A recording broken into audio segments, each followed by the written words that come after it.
গরু জবাই করার পর ফকির মিসকিনের হক আদায় করলেন না, আপনি ফ্রিজে রেখে একাই একাই খাচ্ছেন।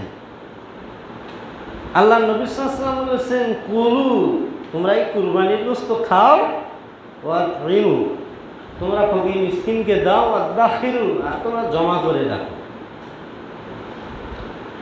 আপনি ফকির মিসকিনের হক আদায় করলেন না, ফ্রিজে পচাইয়া পচাইয়া খাচ্ছেন। আল্লাহর কাছে অবশ্যই হিসাব দিতে হবে।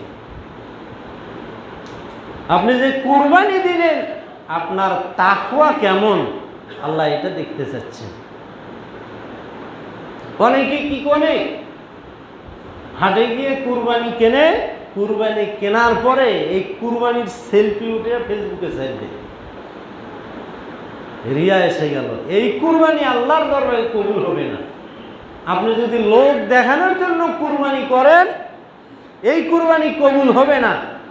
কারণ আল্লাহ বলেন সূরা হজের মধ্যে, আল্লাহ বলেন, লা ইয়ানালাল্লাহা লুহুমুহা ওয়ালা দিমাউহা ওয়ালাকিন ইয়ানালুত তাকওয়া।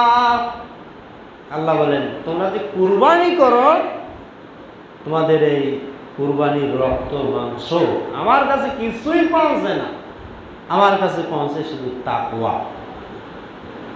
তাকওয়া শব্দের অর্থ আল্লাহ ভীতি। লোক দেখানো ইবাদত আল্লাহর কাছে গ্রহণযোগ্য হবে না।